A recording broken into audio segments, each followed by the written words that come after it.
बिना पवित्रता हामी यो परमेश्वरलाई यो उपासनाको भेटी चढाउन सक्दैनौँ। हात र खुट्टा त मजाले धोएर आएका होलाौँ, मजाले चिरिच्याट्टै परेर आएका होलाौँ, तर के हामीले हाम्रो हृदयलाई धोएका छौँ? के हामीले हाम्रो हृदय सफा छ? के हाम्रो मन सफा छ? के हाम्रो दिल सफा छ?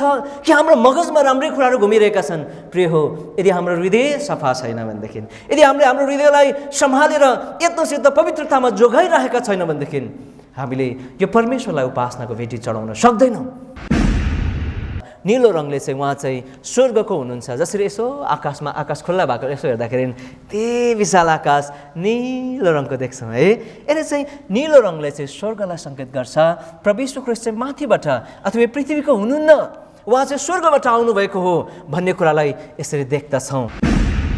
सबैलाई अब चाहिँ पुजारी हुनु परेन स्वर्गमा प्रवेश गर्नको लागि, अथवा महापवित्र स्थानमा प्रवेश गर्नको लागि अब पुजारी भएर जन्मिनु परेन। जो कोही पनि मान्छे यो प्रभु यीशु ख्रीष्टको द्वारबाट भएर, प्रभु यीशु ख्रीष्टबाट भएर आउँछ है, त्यो मान्छे सजिलै त्यो महापवित्र स्थानभित्र अथवा स्वर्गमा प्रवेश गर्न सक्दछ। उहाँले यति महान काम हाम्रो लागि गर्नुभयो, उहाँ नमरिदिनु भएको, आज पनि नमरिदिनु भएको भए आजसम्म पनि त्यो पर्दा यसरी बन्दको बन्दै हुने थियो। पवित्र स्थानबाट महापवित्र स्थानभित्र कोही पनि प्रवेश गर्न सक्दैन थियो। एउटा साधारण यहुदीहरू पवित्र स्थानभित्र प्रवेश गर्नु सक्दैन थिए। तपाईँ र म जस्तो यसरी अन्य जातिहरू त हामी प्रवेश गर्न सक्ने नै थिएनौँ। तर प्रभुको दया भयो, प्रभु यीशु ख्रीष्ट त्यो यस्तो बाटो भएर आउनुभयो, उहाँबाट भएर पस्ताउँदै हामी सिधै महापवित्र स्थानभित्र प्रवेश गर्न सक्ने हैसियत, यो हिम्मत, यो अधिकार उहाँले हामीलाई दिनुभयो।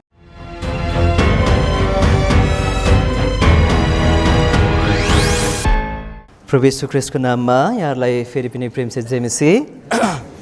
त परमेश्वरलाई धन्यवाद होस्, उहाँले हामीलाई फेरि पनि यो अनुग्रह प्रदान गर्नुभयो। उहाँले हामीलाई जीवनदान, आयुदान दिनुभएर हामी फेरि पनि परमेश्वरको घरमा परमेश्वरको उपासना गर्नको लागि आउन पाएका छौँ। त हामी उपासनामा जानुभन्दा अगाडि प्रभुको वचनबाट हामी केही कुराहरू मनन गर्नेछौँ। प्रस्थानको किताब दया गरी 26 अध्याय हामी खोल्छौँ। प्रस्थानको किताब 26 अध्याय हामी खोल्छौँ र यसको हामी 31 पददेखि लिएर 34 पदसम्म हामी पालै पालो गर्दै पढ्नेछौँ। म 31 पदलाई पढ्छु, हजुरहरू सबै मिलेर 32 पदलाई पढ्नुहोला र हामी 34 पदसम्म यसरी नै पढ्नेछौँ। अनि तिमीले निलो, बैजनी, रातो र बाटेको मिहिन मलमलको एउटा बीचको पर्दा बनाउनु, शिल्पकारको काम अनुसार करुबहरू लगाएर त्यो बनाइयोस्। 32 पद।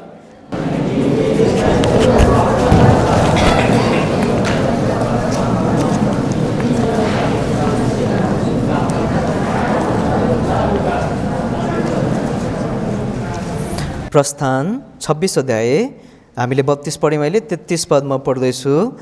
अनि तिमीले यो बीचको पर्दा खिपहरूमुनि टाङ्नु, अनि त्यहाँ यस बीचको पर्दाको भित्रपट्टि साक्षीको सन्दुक ल्याउनु, अनि यही बीचको पर्दाले तिमीहरूका निम्ति पवित्र स्थान र महापवित्र स्थानलाई छुट्याओस्।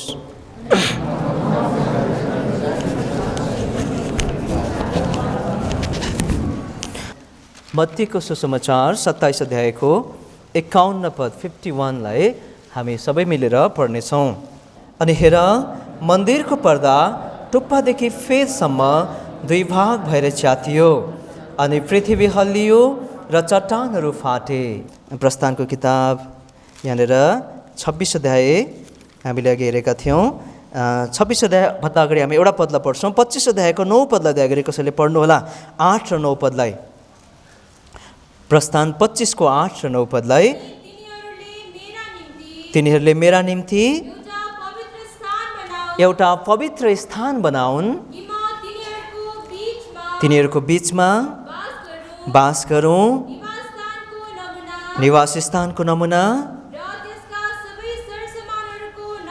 त्यसका सबै सरसामानहरूको नमुना अनुसार मैले तिमीलाई जे देखाएँ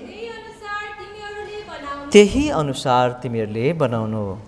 हुन त आज हामीले हेर्न खोजेको खण्ड चाहिँ पवित्र स्थान र महापवित्र स्थान छुट्याउने त्यो बीचको पर्दा, कसरी प्रभु यीशु ख्रीष्ट जसै उहाँले क्रुसमा आफ्नो प्राणलाई त्याग्नुभयो है, उहाँले अब पुरा भयो भनेर जसै उहाँले आफ्नो प्राणलाई उहाँले त्याग्नुभयो, त्यति नै घडी त्यो महापवित्र स्थान र पवित्र स्थानलाई छुट्याउने अत्यन्तै बाक्लो पर्दा यसरी दुई भाग भएर कसैले पनि यसरी च्यातिएको होइन, तर आफै माथिदेखि तलसम्म स्वर च्यातिएको थियो है।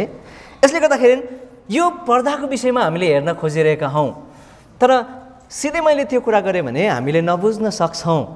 त त्यो पर्दा चाहिँ कहाँनिर थियो त भनेर हामीले बुझ्नको लागि अलिकति यो कहाँनिर थियो, के थियो भन्ने कुराहरू हामीले अध्ययन गर्नु जरुरी पर्छ। थोरै समयमा जति भ्याइन्छ म त्यति कुराहरू गर्छु आज। त्यस कारणले गर्दा जब प्रभु यीशु ख्रीष्ट परमेश्वरले इजरायलीहरूलाई मिस्र देशबाट निकाल्नुभयो र उनीहरू यसरी मिस्र देशबाट निकालेर उनीहरू कनानको यात्रामा थिए र उनीहरू सिनै पर्वतनेर आइपुगिसकेपछि परमेश्वरले इजरायलीहरूलाई त्यहाँनिर धेरै समयसम्म लगभग 11 महिनासम्म हुनसक्छ, अहिले मैले त्यो हेर्नुपर्छ, त्यो जग्गामा बस्नको लागि उहाँले लगाउनु भयो। त्यो जग्गामा अडिन लगाउनु भयो र त्यहाँनिर परमेश्वरले उनीहरूलाई यसरी एउटा यस्तो निवास स्थान बनाउनु, तिमीहरूले त्यो निवास स्थानको एउटा प्याटर्न, एउटा नमुना परमेश्वरले उनीहरूलाई दिनुभयो। अनि त्यति मात्र होइन, विभिन्न 10 आज्ञादेखि लिएर विभिन्न व्यवस्थाका कुराहरू परमेश्वरले उनीहरूलाई दिनुभयो। र आज हामीले हेर्न खोजेको खण्ड चाहिँ एउटा पवित्र स्थान है, एउटा टेबरनेकल परमेश्वरले बनाउनु भनेर भन्नुभयो है। अनि यो निवास स्थान बनाइसकेपछि है, अब यसको कस्तो थियो त त्यो सरसरमा भन्नुपर्दाखेरि यहाँनिर हामीले पदहरू पढिराख्यो भने लामो हुन्छ। त त्यो निवास स्थान जस्तो अहिले हामीले यहाँ प्रभुको घर हामीले देखिरहेका छौँ, मानव कल्पना गरौँ एउटा यस्तो घर परमेश्वरले बनाउन लाउनु भयो। अहिलेको जस्तो ढुङ्गा र माटोको होइन, त्यो के मेटेरियल थियो भनौँला अहिले। अनि एउटा बिचमा चाहिँ एउटा निवास स्थान बनाउनु पर्ने अथवा एउटा घर बनाउनु पर्ने, अनि वरिपरि चाहिँ त्यहाँनिर कम्पाउन्ड, जस्तो हाम्रो वरिपरि यसरी कम्पाउन्ड हामीले बारेका छौँ र एउटा विशाल कम्पाउन्ड है। त्यो कम्पाउन्डको लम्बाइ चाहिँ थियो 100 हात, अथवा त्यसलाई फिटमा क्यालकुलेसन गर्ने भनेदेखि 150 फिट हुन्छ है। अनि चौडाइ चाहिँ थियो 50 हात, त्यसलाई फिटमा क्यालकुलेसन गर्ने भनेदेखि 75 फिट आउँदछ। र 100 हात बाई 50 हातको यसरी वरिपरि त्यहाँनिर एउटा कम्पाउन्ड बनाउनु पर्ने, बार बार्नु पर्ने। केले बार्ने त भन्दाखेरि मिहिन मलमलको कपडाले चाहिँ त्यसलाई वरिपरि बार्नु पर्ने है। अनि त्यहाँनिर बिचबिचमा यसरी घोचा गाडिएको हुन्थ्यो, खामा गाडिएको हुन्थ्यो यति फिटको डिस्टेन्समा। अनि त्यो खामा चाहिँ यसरी बबुलको काठको हुन्थ्यो। परमेश्वरले स्पेसली बबुलको काठलाई त्यहाँनिर प्रयोग गर्नुभएको छ, यसको आफ्नै रहस्य छ है। अनि यस प्रकारले गर्दा त्यो बबुलको काठ, अनि त्यसमा चाहिँ वरिपरि पुरै सुनले चाहिँ त्यो काठलाई चाहिँ यसरी मोहोर्नु पर्थ्यो। त्यहाँ काठको एउटा रङ पनि देखिनु हुँदैन थियो है। बबुलको काठ हो भनेर कसैले थाहा पनि पाउनु हुँदैन थियो। पुरै मानव चाहिँ सुनकै हो जस्तो गरेर त्यहाँनिर त्यसलाई मोहोर्नु पर्थ्यो अथवा त्यसलाई चाहिँ झलप लगाउनु पर्दथ्यो। र यसरी त्यो बनाइसकेपछि अगाडिपट्टि त्यहाँनिर भित्र पस्ने इन्ट्रान्स थियो, 20 हात लम्बाइको चाहिँ त्यहाँनिर इन्ट्रान्स राखेको थियो है। अनि त्यो यसरी त्यसको साइडमा चाहिँ कति फिटको भन्दाखेरि त्यहाँनिर 7.5 फिट लगभग आउँछ, 5 हात बराबरको चाहिँ त्यहाँनिर त्यो चाहिँ पर्खाल त्यो यसरी लगाएको हुनुपर्दथ्यो। अनि बाहिरबाट सजिलै हेर्दाखेरि मान्छेले त्यहाँभित्र के छ देख्दैनथे है, वरिपरि पर्खाल मात्र देख्थे। अनि त्यहाँनिर त्यो ट्याबरनेकलको अथवा निवास स्थानको छाना मात्र देख्थे, त्यहाँभित्र के थियो केही देख्दैनथे। र यस प्रकारले गर्दा अब त्यो वरिपरि बार भइसकेपछि त्यहाँनिर बिचमा एउटा यस्तै खाले है, अगाडि मानौ हाम्रो गेट छ, त्यो गेटबाट भित्र पसिसकेपछि त्यहाँनिर 2टा थोक राखिएको हुन्थ्यो। गेटबाट पस्दै अलिकति अगाडि आएपछि त्यहाँनिर एउटा ठुलो होमबलीको वेदी राखेको हुन्थ्यो। त्यसको पनि यहाँनिर यसरी त्यहाँनिर लम्बाइ चौडाइ सबै दिएको छ। र यो होमबलीको वेदीमा चाहिँ सधैँभरि बलिदान त्यहाँनिर चढाउनु पर्थ्यो। अनि प्रभुले भन्नुभएको छ तिमीहरूको वेदीमा निरन्तर आगो जलिरहोस् भनेर लेखेको छ। र सबैभन्दा पहिलोचोटि त्यो वेदीमा आगो कसले सल्काउनु भयो भन्दाखेरि महापुजारीले अथवा पुजारीले सल्काएको आगो होइन। तपाईँले त्यहाँ खोजेर पढ्नुभयो भनेदेखि सबैभन्दा पहिलोचोटि जब त्यहाँनिर बलिदान गरियो त्यो वेदीमा आगो परमेश्वरले नै सल्काउनु भयो। आफै त्यहाँनिर आगो भयो क्या, आफै त्यो आगो त्यहाँनिर बल्नु थाल्यो र त्यो वेदीलाई चाहिँ वेदीमा राखिएको बलिको पशुलाई चाहिँ त्यहाँनिर जलाउन थाल्यो है। अनि प्रभुले भन्नुभएको छ यो वेदीमा निरन्तर आगो बलिरहनुपर्छ, रात दिन त्यहाँनिर आगो बलिरहनु पर्दथ्यो, त्यो वेदीको आगो निप्नु हुँदैन थियो है। यस प्रकारले गर्दा त्यो बलिदानको वेदी, होमबलिको वेदी जो पनि यसरी बबुलको काठको बनाएको हुन्थ्यो, तर यसलाई चाहिँ सुनले होइन पित्तलले मोहोरेको हुन्थ्यो। र त्यो बलिदानको वेदीबाट अलिक पर गइसकेपछि है, अब यो इन्ट्रान्स जो हामी यहाँनिर भित्र प्रवेशद्वार छ, प्रवेशद्वारको छेउमै अलिकति अगाडि त्यहाँनिर एउटा ठुलो खड्कोलो राखेको हुन्थ्यो है। अनि त्यो खड्कोलोमा चाहिँ पानी हालेको हुन्थ्यो। अनि त्यो पानी हालेको हुन्थ्यो र पुजारीहरूले जब आफ्नो सेवाकाई गर्नु पर्थ्यो, बलिदान चढाउन जानु पर्थ्यो, पवित्र स्थानभित्र धूप बाल्न जानु पर्थ्यो, पवित्र स्थानभित्र बत्ती बाल्न त्यहाँनिर त्यो सामदानमा दियो जलाउन जानु पर्थ्यो, दियोको तेल फेर्न जानु पर्थ्यो, पवित्र स्थानभित्र त्यहाँनिर भेटीको रोटी चेन्ज गर्न जानु पर्थ्यो। महापवित्र स्थानभित्र महापुजारी जानु अगाडि चाहिँ त्यो मजाले हात खुट्टा धोएर मात्रै त्यहाँभित्र पस्नु पर्दथ्यो है। अब त्यो पढिराख्ने हाम्रो समय छैन, समय निकै कुदिसक्यो। यसले गर्दा यदि त्यो पुजारीले त्यो बाटाको पानीले, त्यो खड्कुलोको पानीले हात खुट्टा नधोइकन यदि उसले त्यहाँ बलिदान चढाइहाल्यो भनेदेखि त्यो भोकलोक्कै त्यहाँनिर मर्थ्यो है। यदि त्यो पुजारी त्यो यसरी त्यो पानीले हात खुट्टा नधोइकन त्यहाँभित्र पवित्र स्थानभित्र दियो बाल्नको लागि गयो अथवा धूप बाल्नको लागि त्यो पुजारी पस्यो भनेदेखि पस्दा पस्दै त्यो पुजारीको मृत्यु हुन्थ्यो। यति साह्रो कडा थियो क्या, यति साह्रो नियम, यति साह्रो कडा नियम थियो। यसले गर्दा पवित्रता भन्ने कुरा त्यो जग्गामा पनि, त्यो समयमा पनि कति यसरी महत्त्वपूर्ण कुरा थियो क्या। बलिदान चढाउनु अगाडि के हात खुट्टा धुनुपर्ने है, त्यहाँनिर दियो बाल्नु अगाडि हात खुट्टा धुनुपर्ने है, भेटीको रोटी बदल्नु अगाडि हात खुट्टा धुनुपर्ने। यसले गर्दा यसरी यदि त्यहाँनिर आफ्नो हात खुट्टा नधोइकन यसो गरिएको खण्डमा त्यो पुजारीको चाहिँ मृत्यु हुन्थ्यो है। यसले गर्दा कति साह्रो शुद्धता, पवित्रता। आज हामी प्रभुको घरमा बलिदान चढाउनको लागि, उपासनाको भेटी चढाउनको लागि आएका छौँ। कति महत्त्वपूर्ण छन् यो महत्त्वपूर्ण हाम्रो पवित्रता र शुद्धता कति महत्त्वपूर्ण हुन्छ। यसले गर्दाखेरि बिना पवित्रता हामी यो परमेश्वरलाई यो उपासनाको भेटी चढाउन सक्दैनौँ। हात र खुट्टा त मजाले धोएर आएका होलाौँ, मजाले चिरिच्याट्टै परेर आएका होलाौँ, तर के हामीले हाम्रो हृदयलाई धोएका छौँ? के हामीले हाम्रो हृदय सफा छ? के हाम्रो मन सफा छ? के हाम्रो दिल सफा छ? कि हाम्रो मगजमा राम्रै कुराहरू घुमिरहेका छन्? प्रिय हो, यदि हाम्रो हृदय सफा छैन भनेदेखि, यदि हामीले हाम्रो हृदयलाई सम्हालेर यत्नसित पवित्रतामा जोगाइरहेका छैन भनेदेखि हामीले यो परमेश्वरलाई उपासनाको भेटी चढाउन सक्दैनौँ है।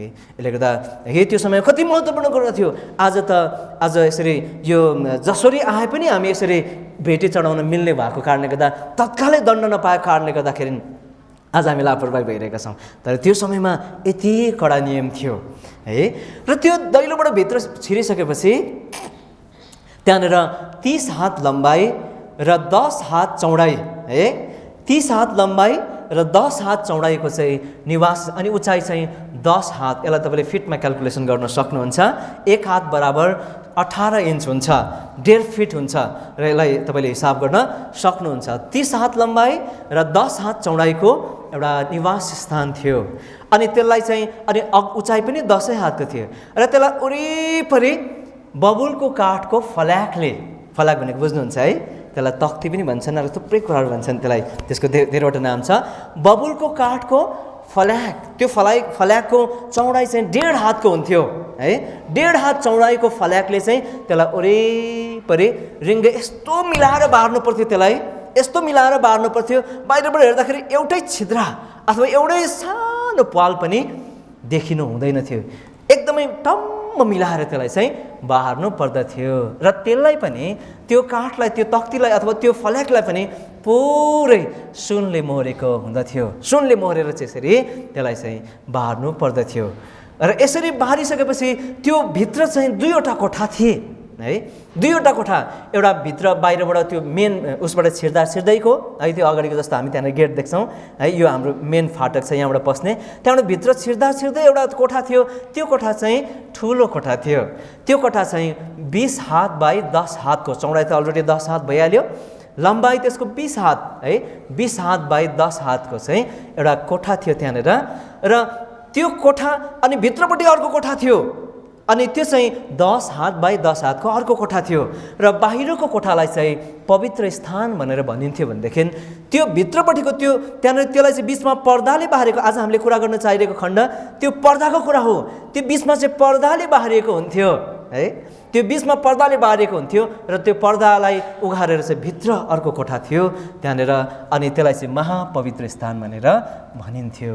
र त्यो महापवित्र स्थानभित्र चाहिँ त्यहाँनिर यसरी बाचाको सन्दुक राखिएको थियो, अनि बाचाको सन्दुक त्यो पनि यसरी बबुलको काठको बनाएको हुन्थ्यो, त्यसलाई पुरै सुनले मोरेको हुन्थ्यो। र बाचाको सन्दुकभित्र त्यति बेला चाहिँ पछिबाट दुईवटा अर्को कुरा थपिए र त्यति बेला चाहिँ परमेश्वरले यो साक्षीको पार्टी राख्नु भनेर यसरी परमेश्वरले दिनुभएको थियो, जो यसरी परमेश्वरले सिनै पर्वतमा साक्षी पार्टी दिनुभयो मूसालाई, त्यो साक्षी पार्टीलाई चाहिँ त्यहाँभित्र हालिएको थियो र अनि त्यसलाई चाहिँ त्यहाँभित्र राखेको थियो। र त्यो यसरी बाचाको सन्दुकमाथि त्यहाँनिर कृपासन राखिएको हुन्थ्यो, निखुर सुनको बनाएको हुन्थ्यो र त्यो कृपासनमाथि चाहिँ दुईवटा करूबको नक्सा त्यहाँनिर सुनकै बनाएको हुन्थ्यो र त्यो करूबले चाहिँ दुईवटा करूबका अनुहार चाहिँ यसरी त्यो कृपासनमाथि यसरी एक आपसमा यसरी हेराहेर गरेर त्यहाँबाट त्यसले चाहिँ त्यसका पखेटाहरूले चाहिँ त्यो सन्दुकलाई ढाकिरहेको यसरी हुँदा थियो है। अनि त्यहाँनिर कुनै उज्यालो थिएन, त्यहाँनिर कहिले सामदानको बत्ती पनि बाल्नु पर्दैन थियो। उतापट्टिको अगाडिको कोठामा चाहिँ सामदानमा बत्ती बालेको हुन्थ्यो, त्यो सामदानको बत्तीले त्यो कोठालाई उज्यालो दिन्थ्यो, तर भित्रपट्टि कुनै उज्यालो हुँदैन थियो त्यहाँनिर है, कुनै पनि बत्ती बालिएको हुँदैन थियो। माथि पनि ड्याम्मै छाना, अब 4 पत्र त छाना लगाएको छ है। एउटा चाहिँ सबैभन्दा मुनिबाट चाहिँ उनीहरूले फाइन लिनेन अथवा मिहिन मलमलको, त्यो चाहिँ मिहिन मलमलमाथि त्यहाँनिर बुट्टा भरेको निलो बैजनी र रातो रङले त्यसलाई चाहिँ बुट्टा भरेको, अनि त्यहाँनिर करूबहरूको नक्सा बनाएको पहिलो लेयर त्यहाँनिर यस्तो छाना पहिला ढाकेको हुन्थ्यो।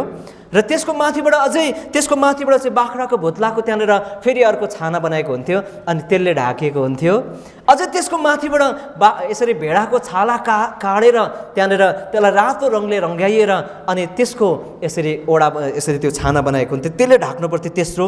र त्यसको माथिबाट अझै सबैभन्दा बाहिरपट्टिबाट चाहिँ त्यहाँनिर यसरी सिलको छाला भन्छ, सिलको छाला काटेर सिलको छालाको त्यहाँनिर ओडा बनाएको हुन्थ्यो है। र यस प्रकारले गर्दाखेरि अब माथिबाट त उज्यालो छिर्ने कुरै भएन। यता पवित्र स्थानमा त त्यहाँनिर सामदान सधैँभरि बलियो, सामदानमा दियो बलिरहेको हुन्छ, 7वटा त्यहाँनिर डाँटबाट निस्केका 7वटा बत्ती त्यहाँनिर बलिरहेका हुन्छन् सधैँभरि, र त्यो सामदानले त्यहाँनिर उज्यालो दिन्थ्यो। तर भित्र अन्धकारमा केले उज्यालो दिन्थ्यो याद छ? परमेश्वरको उपस्थिति त्यो सन्दुकमाथि हुन्थ्यो, त्यो कृपासनमाथि परमेश्वरले आफ्नो प्रेजेन्स दिनुहुन्थ्यो, उपस्थिति दिनुहुन्थ्यो, र सधैँभरि परमेश्वरको उपस्थितिले त्यो जग्गा चाहिँ उज्यालो भइरहन्थ्यो है। र बाहिरपट्टि चाहिँ त्यहाँनिर फेरि त्यहाँनिर एकापट्टि सामदान राखेको हुन्थ्यो, अर्कोपट्टि धुप वेदी राखेको हुन्थ्यो, त्यो धुप वेदीमा सधैँभरि धुप बाल्नु पर्थ्यो। र त्यहाँनिर अलिकति अगाडिपट्टि त्यहाँनिर सामदानमा त्यहाँनिर रोटीको टेबल राखेको हुन्थ्यो, जसरी हामीले त्यहाँनिर राखेका छौँ। अहिले हाम्रो यहाँनिर एउटै रोटी छ, तर त्यो समयमा उनीहरूले 12वटा रोटी राखेका हुन्थे, 2 लहर गरेर मजाले त्यहाँनिर टेबलमाथि 12वटा रोटी राखेको हुन्थ्यो। र त्यसलाई हप्तामा एकचोटि शनिबारको दिनमा चाहिँ पुजारीले त्यहाँनिर त्यसलाई चेन्ज गर्न पाउँथे है। अब यस प्रकारको व्यवस्था हुन्थ्यो। अनि र अघि मैले के भन्दै थिएँ भनेदेखि, अनि त्यो जति पनि त्यो यसरी बार छ, वरिपरिको बार, त्यो बाहिरबाट त्यो मुख्य प्रवेशद्वारबाट मात्र भित्र पस्न सक्थे, र कुनै पनि यहुदी बाहेकका अरू कुनै जातिहरू त्यहाँबाट भित्र पस्न सक्दैनथे है। केवल यहुदीहरू मात्रै, इजरायलीहरू मात्रै त्यो बाहिरबाट, त्यो गेटबाट, बाहिरको त्यो कम्पाउन्डको गेटबाट भित्र पस्न सक्थे। र यो अगाडि भयो त्यहाँनिर आँगन छ, त्यो आँगनमा अनि त्यो आँगन छ, आँगनमा त्यहाँनिर लेवीहरू, पुजारीहरू, अरू मानिसहरू त्यहाँनिर उपस्थित हुन सक्थे। तर यो पवित्र स्थानभित्र चाहिँ कुनै पनि पुजारी बाहेकको अरू कुनै पनि दोस्रो व्यक्ति यो हलभित्र, मानव यो हललाई हामीले पवित्र स्थान मानेका छौँ, मानव एकछिनको लागि, त्यो पवित्र स्थानबाट भित्र एकैजना पनि अरू फाल्टो मान्छे, पुजारी बाहेकको मान्छे पस्न पाउँदैन थियो। यति साह्रो कडा थियो क्या नियम है, पस्नै पाउँदैन, जति नै हातखुट्टा दोस् न, पस्नै नपाउने नियम थियो क्या। र पुजारी मात्रै त्यो पवित्र स्थानभित्र सेवा गर्नका लागि ऊ चाहिँ यसरी त्यहाँभित्र पस्नु पाउँथ्यो। र अर्को महापुजारीको प्रसङ्ग छ, त्यो महापवित्र स्थानमा चाहिँ घरिघरि आज पनि पस्यो, भोलि पनि पस्यो पाउँदैन थियो। महापवित्र स्थानभित्र है, तपाईँले पढ्नुभयो, हिब्रूको पत्रमा पढ्नुभयो भनेदेखि त्यहाँनिर वर्षमा एकचोटि है डे अफ एटोनमेन्ट भन्छ, प्रायश्चितको दिन अथवा प्रायश्चितको चाड भनेर लेवी 23 अध्यायमा प्रायश्चितको दिन अथवा त्यो चाडको विषयमा त्यहाँनिर लेखेको छ। केवल त्यो प्रायश्चितको चाडको दिनमा मात्रै त्यो महापुजारी यसरी आफ्नो लागि र सारा समुदायको लागि रगत लिएर चाहिँ भित्र महापवित्र स्थानभित्र पस्न पाउँदैन थियो। लेखिएको छ, तिमीले घरिघरि त्यो महापवित्र स्थानभित्र नपस्नु, महापुजारीले त्यहाँ अर्डर गरेको छ, नत्र त तिमी मरौला। त्यो पर्दालाई पनि उसले छुन पाउँदैन थियो, पुजारीले छुन पाउँदैन थियो है। उनीहरू नत्र भने मर्ने थिए र यसरी त्यो पर्दा उगारेर केवल भित्र चाहिँ महापुजारी वर्षमा एकचोटि मात्रै पस्न पाउने व्यवस्था थियो। यस्तो प्रकारको नियम थियो क्या। अब यसरी त्यो पर्दा है त्यहाँनिर अब यसरी चारवटा रङका कुराहरू त्यहाँनिर गर्छ। त्यो रङको पनि विश्लेषण मैले गर्न चाहेको थिएँ, नभए नै भयो। त्यहाँनिर यसरी पहिलो चाहिँ निलो रङको कुरा गर्छ है। अनि त्यो पर्दाले प्रभु यीशु ख्रीष्टको स्वभावलाई त्यहाँनिर देखाइरहेको छ। निलो रङ है, त्यहाँनिर निलो रङ भन्छ पहिला। अनि त्यो निलो रङले चाहिँ परमेश्वरको ईश्वरत्वलाई, त्यो उहाँ चाहिँ परमेश्वर हुनुहुन्थ्यो, उहाँको डिभिनिटीलाई, उहाँको ईश्वरीयतालाई, स्वर्गीयतालाई, उहाँको महानतालाई यसरी सङ्केत गरिरहेको छ। दयागरी 26 अध्यायको 31 पदलाई चाहिँ पढ्नुहोला। प्रस्थान 26को 31 पद। निलो, बैजनी, रातो, मेन मलमलको बीचको पर्दा बनाउनु, यति मात्रै। त्यो पवित्र स्थान र महापवित्र स्थानलाई छुट्याउने त्यो पर्दा। अनि त्यसको कलर चाहिँ त्यसलाई चाहिँ निलो रङ, पहिलो रङ चाहिँ त्यहाँनिर निलो रङको कुरा गरेको छ। निलो रङले चाहिँ उहाँ चाहिँ स्वर्गको हुनुहुन्छ। जसरी यसो आकाशमा आकाश खुल्ला भएको यसो हेर्दाखेरि त्यही विशाल आकाश निलो रङको देख्छौँ है। यसले चाहिँ निलो रङले चाहिँ स्वर्गलाई सङ्केत गर्छ। प्रभु यीशु ख्रीष्ट चाहिँ माथिबाट अथवा पृथ्वीको हुनुहुन्न, उहाँ चाहिँ स्वर्गबाट आउनुभएको हो भन्ने कुरालाई यसरी देख्दछौँ। यस सम्बन्धमा धेरै पदहरू हामी पढ्न सक्छौँ, तर अहिले हामी पढ्दैनौँ। यस कारण प्रभु यीशु ख्रीष्ट जुन परमेश्वरको आज हामी उपासना गर्नु आएका छौँ, उहाँ यो पृथ्वीका हुनुहुन्न, तर उहाँ स्वर्गका परमेश्वर हुनुहुन्छ है। यस कारणले गर्दा प्रभु यीशु ख्रीष्ट स्वर्गबाट यो पृथ्वी तलमा मानिसको पुत्र भएर आउनुभयो र उहाँ मारिनुभयो, गाडिनुभयो। तेस्रो दिनमा उहाँ बौरी उठ्नुभयो र उहाँ 40 दिन 40 रातपछि फेरि पनि उहाँ स्वर्गमा यसरी फर्किजानुभयो। यस कारण प्रभु यीशु ख्रीष्ट स्वर्गका परमेश्वर हुनुहुन्छ है।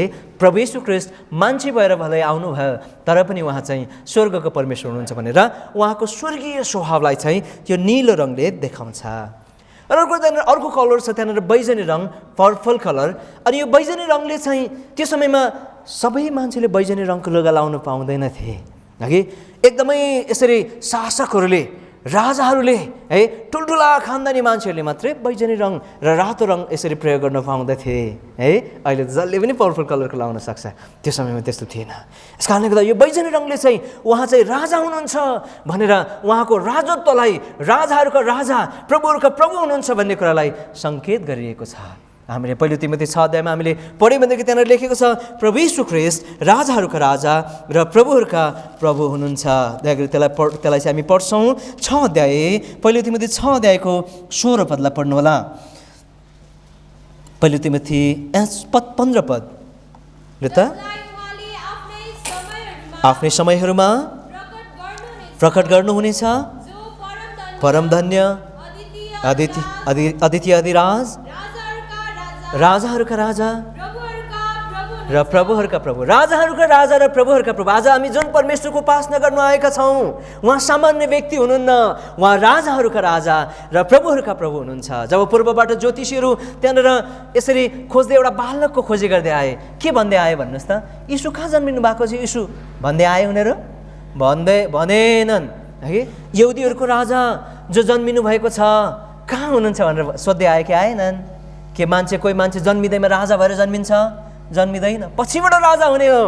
तर प्रभु यीशु ख्रीष्टको विषयमा त्यो पूर्वबाट 3 जना ज्योतिषीहरू, विद्वान मान्छेहरू त्यहाँनिर खोजी गर्दै आए। उहाँको तारा पूर्वमा देखेर उनीहरू त्यो ताराको पछि लाग्दै आउँदाखेरि जब त्यहाँनिर हेरोदको दरबारमा आएर यसरी सोध्दा हुँदै यहुदीहरूको राजा जो जन्मिनु भएको छ कहाँ हुनुहुन्छ भनेर प्रश्न गर्दैछन्। हेर्नुहोस् त, प्रभु यीशु ख्रीष्ट आज जुन परमेश्वरको उपासना हामी गर्नु आएका छौँ, उहाँ राजाहरूका राजा र प्रभुहरूका प्रभु हुनुहुन्छ। यसका दोस्रो कुरा, यो बैजनी रङले यो कुरालाई सङ्केत गर्दछ र रातो रङले चाहिँ एउटा मान्छेलाई सङ्केत गर्दछ। परमेश्वर आफै परमेश्वर भएर पनि यो मान्छे भनेर पृथ्वी तलमा आउनुभयो र यो प्रभु यीशु ख्रीष्टले रगत बगाउनुपर्छ भन्ने कुरालाई पनि यसले देखाइरहेको छ। रातो रङ रगतको प्रतीक हो। यसले गर्दा प्रभु यीशु ख्रीष्ट यो संसारमा आइकन तपाईँ र मेरो पापको क्षमाको लागि, तपाईँ र मेरो पापलाई धुनको लागि आफ्नो शरीरबाट, सर्वाङ्गबाट उहाँले रगत बगाउनु भयो। एक थोपा रगत पनि उहाँले राख्नु भएन।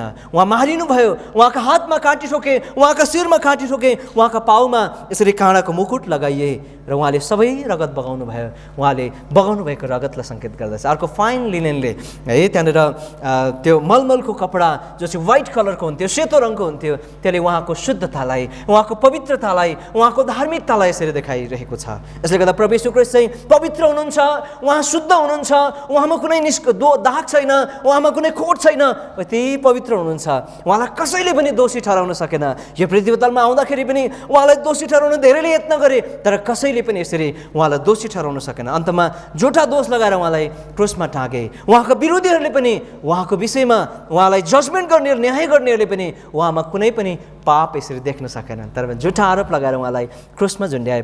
प्रिय हो, यसले गर्दा प्रभु येशू ख्रीष्ट, यो सेतो रङले चाहिँ प्रभु येशू ख्रीष्टको उहाँको पवित्रतालाई, उहाँको शुद्धतालाई सङ्केत गर्दछ। यस कारणले गर्दा प्रभु येशू ख्रीष्टका यी चरित्रहरू त्यो पर्दामा भएका कलरहरूमा यसरी हामी देख्दछौँ। र पछिबाट अब कसरी पर्दा च्यातियो त्यो कुरालाई गरेर म सकिहाल्छु है। अब त्यो निवास स्थान त सधैँभरि रहिरहेन, पछिबाट त्यो लोप भएर गयो। केवल त्यो बाचाको सन्दुक मात्रै केही समयसम्म पछिसम्म त्यो बाचाको सन्दुक रह्यो, तर उनीहरूले पछिबाट बिर्से, प्रभुलाई पनि बिर्से, त्यो निवास स्थान पनि हटेर गयो। र परमेश्वरले, दाउदले परमेश्वर घर बनाउने इच्छा गर्दा हुँदै त्यो निवास स्थान एउटा सानो झुपडीमा टेन्टमा राखिएको थियो, र दाउदले परमेश्वर घर बनाउने इच्छा गरे। दाउदलाई परमेश्वरले त्यो घर बनाउने अनुमति दिनु भएन, र उनको छोरा सुलेमानले एउटा भव्य परमेश्वरको घर, परमेश्वरको मन्दिर बनाए। यस प्रकारले गर्दाखेरि त्यो सुलेमानले बनाए त्यो भव्य मन्दिर, अनि त्यो पनि सधैँभरि रहिरहन सकेन। त्यो मन्दिर बाबेलका सेनाले आएर ध्वस्त बनाइदिए नबुकदनेस्सर राजाको समयमा आएर, र पछिबाट धेरै समयसम्म त्यो मन्दिर बनिएन। उनीहरूले त्यो पुनर्निर्माण गरे, अनि त्यो पुनर्निर्माण यसरी एज्राको समयमा, नेहेम्याको समयमा, जरुबाबेल नेहेम्या यी सबै मिलेर पर्खाल र त्यो यसरी यरुशलेमको मन्दिर पुनर्निर्माण भयो। त्यहाँबाट त्यो पनि भत्कियो। पछिबाट प्रभु येशू ख्रीष्ट जन्मिनु हुँदा अनि त्यो समयमा पनि हेरोद राजाले चाहिँ यहुदीहरूलाई खुसी पार्ने उद्देश्यले त्यो भव्य परमेश्वरको मन्दिर उनीहरूले बनाए। र च्यातिएको अहिलेको त्यो पर्दा चाहिँ कुन चाहिँ पर्दा हो भन्दाखेरि, हेरोद राजाले जो भव्य मन्दिर बनाएका थियो, अनि त्यो समयमा पनि त्यो पवित्र स्थान र महापवित्र स्थान छुट्याउनको लागि एकदमै गतिलो पर्दा त्यहाँनिर बाँधिएको थियो, लगाइएको थियो। अनि यति साह्रो बलियो थियो त्यो पर्दा भन्छ है, बलिया 12वटा घोडाहरूले त्यो पर्दालाई दुईतिरबाट यसरी च्यात्नुको लागि तान्दाखेरि पनि त्यो पर्दा चाहिँ च्यातिँदैन थियो अरे क्या, त्यति साह्रो बलवन्त पर्दा थियो त्यो पर्दा। तर प्रभु येशू ख्रीष्ट प्रभु येशू ख्रीष्टले जब क्रुसमा प्राण त्याग्नु भयो, त्यो पदलाई पढ्छौँ, 27देखि 51 पदलाई पढ्नुहोस्। जब प्रभु येशू ख्रीष्टले प्राण त्याग्नु भयो, अनि प्राण त्याग्दाखेरि चाहिँ त्यो पर्दा बिचमा दुई भाग भएर च्यातियो। अनि अब त्यो पवित्र स्थान यसरी त्यो पर्दा च्यातिसकेपछि त्यो पवित्र स्थान, महापवित्र स्थानभित्र पस्नको लागि रोकिरहेको थियो त्यो पर्दाले। तर जब त्यो पर्दा च्यातियो, सबै यसरी त्यो महापवित्र स्थानभित्र प्रवेश गर्न सक्ने भए। पढ्नुहोस् त दया गरिकन। हेर, फेससम्म दुई भाग भएर च्यातियो। यति मात्र पढ्दा नि। अब हिब्रूको पत्र 10 अध्यायको 20 पदलाई हामी पढ्छौँ। हिब्रू 10 अध्यायको 20 पदलाई, त्यो पर्दा चाहिँ के थियो त भन्दा, त्यो पर्दा चाहिँ प्रभु येशू ख्रीष्टको शरीर थियो रे। र यस कारणले गर्दा जब प्रभु येशू ख्रीष्टको त्यो शरीर च्यातियो, प्रभु येशू ख्रीष्टको शरीर जब यसरी घात भयो, प्रभु येशू ख्रीष्टको शरीर जब टुक्रियो, अनि त्यति बेला त्यो मन्दिरको पर्दा पनि तलदेखि माथिसम्म यसरी च्यातिएको हामी देख्दछौँ। 20 पदलाई पढौँ त। नयाँ जिउँदो बाटोद्वारा हाम्रा निम्ति खोल्नुभयो, त्यस पर्दाद्वारा। त्यो पर्दा त के रहेछ? त्यस पर्दाद्वारा जो उहाँको शरीर हो भनेर लेखेको छ। यसकारण त्यो पर्दा त प्रभु येशू ख्रीष्टको शरीर रहेछ। र प्रभु येशू ख्रीष्टको शरीर जसै उहाँले प्राण त्याग्नुभयो, त्यसै त्यो पर्दा च्यातियो। र प्रिय हो, प्रभु येशू ख्रीष्ट एउटा यस्तो बाटो भनेर आउनुभयो है, अनि त्यो स्वर्गभित्र है, त्यो महापवित्र स्थानभित्र प्रवेश गर्नको लागि रोकिरहेको व्यवस्थाले रोकिरहेको थियो, व्यवस्था रूपी प्रथाले। तर प्रभु येशू ख्रीष्टको जब त्यो शरीर यसरी च्यातियो है, अनि तब चाहिँ के भयो? स्वर्गभित्र प्रवेश गर्नको लागि सबैलाई अब चाहिँ पुजारी हुनु परेन स्वर्गमा प्रवेश गर्नको लागि, अथवा महापवित्र स्थानमा प्रवेश गर्नको लागि अब पुजारी भएर जन्मिनु परेन। जो कोही पनि मान्छे यो प्रभु येशू ख्रीष्टको द्वारबाट भएर, प्रभु येशू ख्रीष्टबाट भएर आउँछ है, त्यो मान्छे सजिलै त्यो महापवित्र स्थानभित्र अथवा स्वर्गमा प्रवेश गर्न सक्दछ। यसका कति रहस्य कुरा छ। त्यस प्रकारले गर्दाखेरि प्रभु येशू ख्रीष्ट जसै उहाँले आफ्नो प्राण त्याग्नुभयो त्यसै त्यो बलियो पर्दा माथिदेखि तलसम्म च्यातियो है, त्यसै त्यो व्यवस्थाको अन्त्य भयो र एउटा यो अनुग्रहको पिरियड, अनुग्रहको समय यसरी आयो क्या। यस कारणले गर्दा यदि आज कोही यो सभामा यो हलभित्र है यो प्रभु येशू ख्रीष्टको बाटो भएर तपाईँ पस्नु भएको छैन भनेदेखि आउनुहोस्। प्रभु येशू ख्रीष्ट त्यो बाटो हुनुहुन्छ है, जो उहाँ यसरी तपाईँ र मेरो लागि उहाँ तोडिसक्नु भएको अथवा च्यातिसक्नु भएको छ। त्यो महापवित्र स्थान र पवित्र स्थान छुट्याउने पर्दा च्यातिसकेको छ। उहाँद्वारा भएर हामी त्यो स्वर्गभित्र प्रवेश गर्न सक्छौँ, महापवित्रभित्र स्थानभित्र प्रवेश गर्न सक्छौँ। उहाँले यति महान काम हाम्रो लागि गर्नुभयो, उहाँ नमरिदिनु भएको, आज पनि नमरिदिनु भएको भए आजसम्म पनि त्यो पर्दा यसरी बन्दको बन्दै हुने थियो। पवित्र स्थानबाट महापवित्र स्थानभित्र कोही पनि प्रवेश गर्न सक्दैन थियो। एउटा साधारण यहुदीहरू पवित्र स्थानभित्र प्रवेश गर्नु सक्दैन थिए। तपाईँ र म जस्तो यसरी अन्य जातिहरू त हामी प्रवेश गर्न सक्ने नै थिएनौँ। तर प्रभुको दया भयो, प्रभु येशू ख्रीष्ट त्यो यस्तो बाटो भएर आउनुभयो, उहाँबाट भएर पस्ताउँदै हामी सिधै महापवित्र स्थानभित्र प्रवेश गर्न सक्ने हैसियत, यो हिम्मत, यो अधिकार उहाँले हामीलाई दिनुभयो। यसर्थ उहाँले गर्नुभएको ती महान कामको लागि, उहाँको पवित्रता, उहाँको राजत्वको लागि, उहाँको स्वर्गीयपनाको लागि, उहाँको शुद्धताको लागि, धार्मिकताको लागि, उहाँले गर्नुभएको अपार प्रेम र कृपाको लागि हामी यो परमेश्वरलाई के चढाउनु हो कि उहाँले ती महान काम गर्नुभयो। हामीले उहाँलाई हाम्रो हृदयको तहबाट कि हात र खुट्टा धोएर होइन, तर हाम्रो हृदयलाई एकदमै सफा गरेर, हाम्रो माइन्डलाई सफा गरेर हाम्रो परमेश्वरलाई हामीले के चढाउँ, उपासना चढाउँ। त प्रभुले यो कुराहरू बुझ्नको लागि हामीलाई सहायता गरून्।